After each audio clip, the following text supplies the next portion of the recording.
number 12. Right. He's going in the Hall of Fame this year. Finally, he's going in the Hall of Fame this year. It's the Ultimate Warrior. And yes, he has had some big-time matches at WrestleMania. Maybe not had a lot of WrestleManias, but he's had some memorable ones. And the ones that stick out for me, WrestleMania 5, obviously, against Rude. Yeah. When he dropped the Intercontinental title. Great feud. Great that came with this whole situation with Rick Rude. But I think his popularity was just so intense around that time that he could have fought anybody. It would have been absolutely amazing period of the WWF. But I'd say, without a shadow of a doubt, WrestleMania 6 is where it all came to light for the Ultimate Warrior against Hulk Hogan. And I think that tied with WrestleMania 7 the following year. I'd say those two matches for me are in my top 10 easily of my favourite matches of WrestleMania history, and that alone I think gives it justice to put the Ultimate Warrior at number 12, because those two matches and then the run-in that he did at WrestleMania 8, I know we didn't see him for a while after that until he returned in 1996 at WrestleMania 12.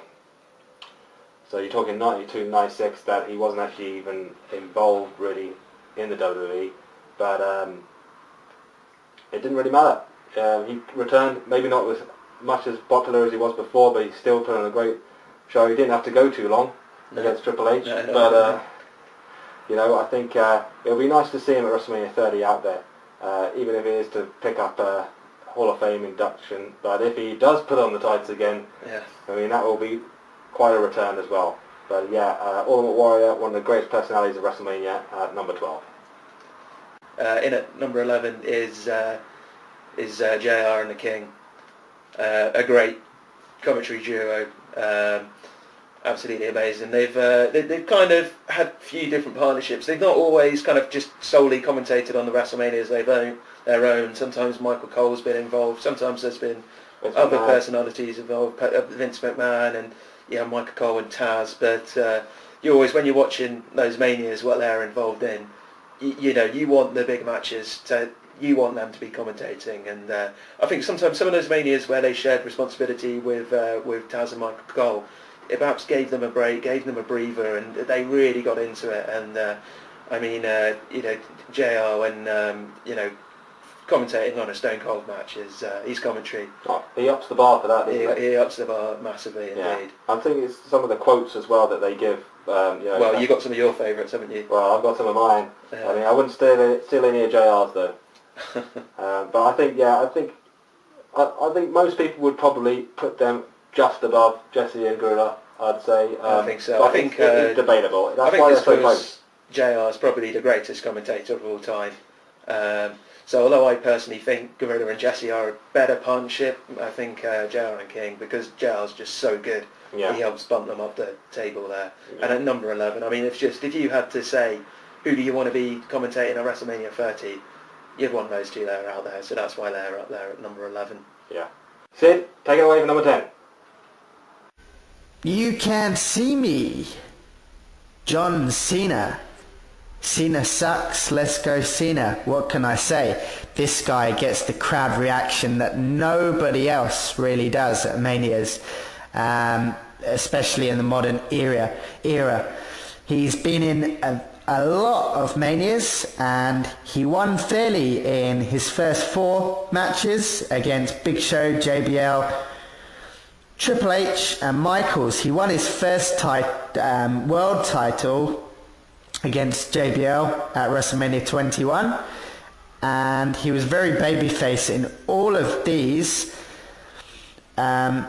He won fairly and it made him look like Superman, but I think this is what stems with all the fans, well, not all of the fans, but 50% of the fans not liking him, mainly of the adult generation, because he seemed too good. And should any superstar seem that good? I don't know, but that's another conversation. So he was a massive personality, main evented pretty much all of those, or was in a high profile match. Mania 24, he lost the triple threat, but again, that was a triple threat, so no one actually won him, and he didn't job to anyone in a singles match, so still looking quite strong. Very strong in WrestleMania 25 because he picks up Edge and Show for the F5. He doesn't quite make it, but he wins the titles, so a good year. Mania 26 wins again against Batista, so a very good Mania record, as you can see. And then he lost against The Miz, but that was because The Rock cost him, which led up to their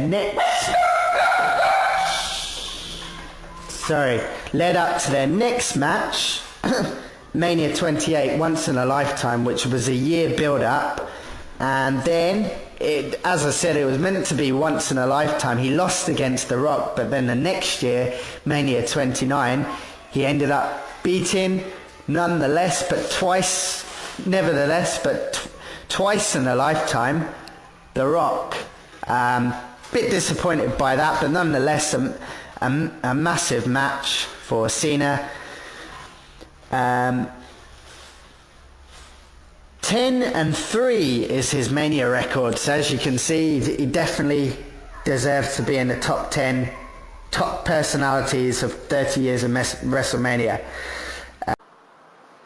Well, yeah, I think that's definitely a justifiable place for Cena to be.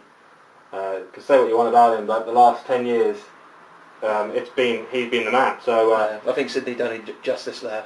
Yeah.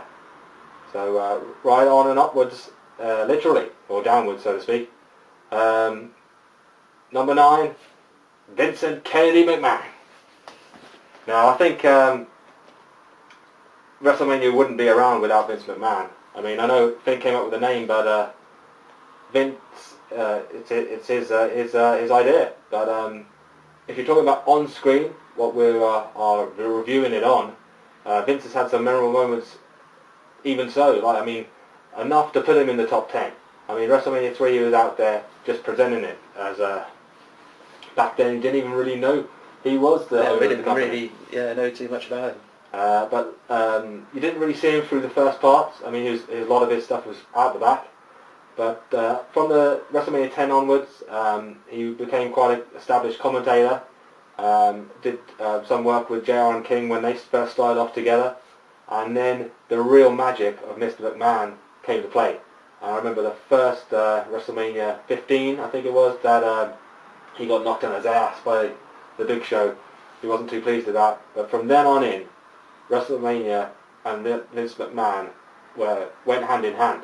I mean, 16, you're in the corner of The Rock, and he turned on him. Yeah, that was probably his biggest moment, maybe. I'd say his biggest moment probably was the year after when him and Austin formed the alliance against The Rock. I'd say that was probably... yes. Actually, I'd agree with that. That was probably his biggest thing that ever happened. Possibly one of the biggest moments of WrestleMania history anyway. And then you had the big confrontation with him and Hogan at 19, which was really memorable. 20 years in the making, that one.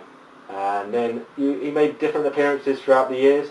I mean, he fought Shane at 17, of course, as well. Yeah. So Michaels at 22. I think that's probably... I don't think anyone's taken a beating like he did against Michaels at WrestleMania. It's true. He got pummeled, and fair play to him for it. I mean, he put his body on the line for the good of the company, the good of the WrestleMania, and it paid off.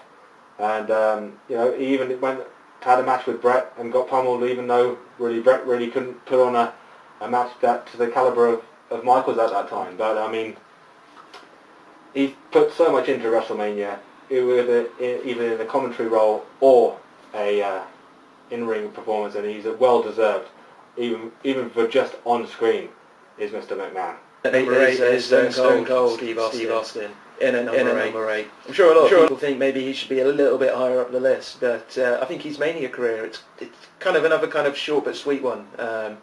Unfortunately, it wasn't as grand and as long as perhaps it would have been without injuries. But he certainly makes his, he does make appearances and stuff, so that's cool, but he still gets involved, and maybe there might be a spot for him at WrestleManias down the line, but all started for him at WrestleMania 12. in a short but sweet match. Not really too much to say about that one, but then really he made his name on the WrestleMania map at 13 against Bret Hart, and I mean that goes down as a lot of people's favourite match, and I mean that was the first time really I think anyone really bladed at a Mania. It's the first time we really saw blood. Well, I think it was an accident even. No, they did a podcast, the two of them, and they admitted, but it was intentional. He bladed. But they tried to make it out, but it wasn't intentional, so they didn't get into trouble. Oh, fair enough. Well, they fooled you. They did. They told me. I'm going to have a word with Stone Cold after this. Then at 14, I mean, with Michaels, and then Tyson being involved. I mean, he was just such a absolute massive star. Yeah. And then moving on to 15 against The Rock. Which he fought 3 times against Rock. 3 times against Rock. I don't know if anyone went into a WrestleMania as big as a star and as popular as Stone Cold Steve Austin did to WrestleMania 15, perhaps. No, probably true. It's he was just massively over with the crowd and put on a great. He gave everybody wanted to see him walk away with the title, and he did. And then it was a shame we missed him at WrestleMania 16, but then he was back at 17 to beat the Rock, and we've already touched on that a little bit. Turning heel, was a bit, well, it surprised me. It still does surprise me when I see it, but I think it was a great WrestleMania moment for that. And then at 18 against Scott Hall. Yeah. Certainly, it turned in more to a handicap match, really, didn't it? With Kevin Nash getting involved, but he more than handled himself and gave them a good beating. And then his last match at WrestleMania 19 was an emotional one, but one that was quite fitted against The Rock as well for the last time. Yeah, he tried to put The Rock away, but not this time, and that was it, and he lost. But then, I mean, he's come back and he's made lots of appearances at 20. He refereed that match, but the less said about it, the better, between Goldberg and Lesnar. But I mean, he did what was much needed in giving them both Stone Cold Stunners. Yeah. You know what? If he came down at the end of WrestleMania 30 and Stone Cold Stunnered Batista and Orton, I think the crowd would quite like that. So, I think that's our only hope at the moment. Yeah.